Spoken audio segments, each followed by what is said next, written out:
Israel কি সত্যি ধ্বংস করতে পেরেছে ইরানের প্রতিরক্ষা বলয়, নাকি এটা কেবল পশ্চিমা অপপ্রচার? কারণ মিসাইল তৈরির দিকে আবারও মনোযোগ দিয়েছে ইরান। শত্রুদের বিরুদ্ধে বড় ধরনের অভিযান পরিচালনার জন্যই কি তাহলে ক্ষেপণাস্ত্র তৈরির কাজ শুরু করছে তেহরান? সম্প্রতি ইরানের প্রতিরক্ষা মন্ত্রী আজিজ নাসিরজাদে ইসরায়েলের উদ্দেশ্যে তো বলেই দিয়েছেন, পূর্বের চেয়েও নির্ভুল ও শক্তিশালী হামলা চালানোর জন্য সামরিক অস্ত্র তৈরি করছে তার দেশ।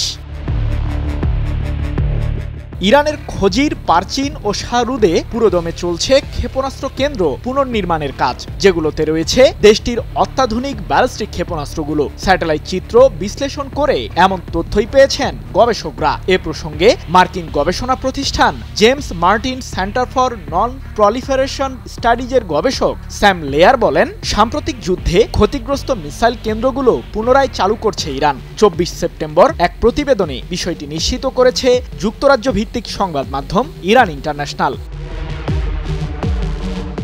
গত জুনে ইসরায়েলের বিরুদ্ধে যুদ্ধের সময় অন্তত 570টি মিসাইল ছুড়ে ইরান, যার কারণে দেশটির অস্ত্রাগারে থাকা মিসাইলগুলোর মধ্যে 3 ভাগের 1 অংশই কমে যায়। এমনকি ওই যুদ্ধ শুরুর ঠিক 1 মাস আগেও 200টির বেশি ক্ষেপণাস্ত্র তৈরি করেছিল তেহরান। কিন্তু প্রশ্ন হলো, যুক্তরাষ্ট্র সহ পশ্চিমাদের কঠোর বাণিজ্যিক নিষেধাজ্ঞা সত্ত্বেও মিসাইল কিভাবে তৈরি করছে ইরান? চীন থেকে ক্ষেপণাস্ত্র তৈরির প্রয়োজনীয় রাসায়নিক সংগ্রহ করছে তেহরান, এমন দাবি পশ্চিমা গোয়েন্দাদের, যদিও এ প্রসঙ্গে উপযুক্ত প্রমাণ হাজির করতে পারেনি তারা।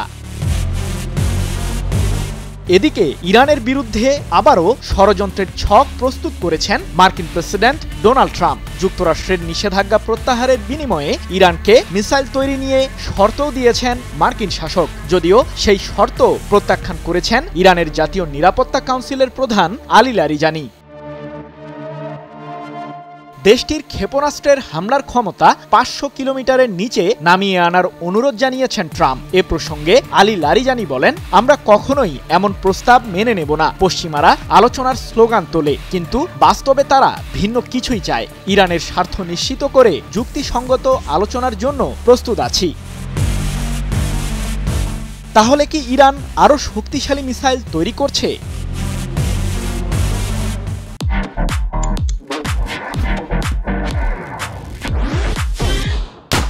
পশ্চিমাদের অবাক করে দিয়ে সম্প্রতি তেহরান থেকে আন্তঃমহাদেশীয় ব্যালিস্টিক মিসাইল বা আইসিবিএম এর সফল পরীক্ষা চালিয়েছে আয়াতুল্লাহ আলী খামেনির দেশটি। যদিও এ প্রসঙ্গে আনুষ্ঠানিক কোনো ঘোষণা দেয়নি ইরান, তবে ধারণা করা হচ্ছে নতুন এই মিসাইলটি দিয়ে কমপক্ষে 5000 কিলোমিটারের মধ্যে থাকা শত্রুর আস্তানা ধ্বংস করতে পারবে তেহরান। সৃজন মাহমুদ, নিউজ 24।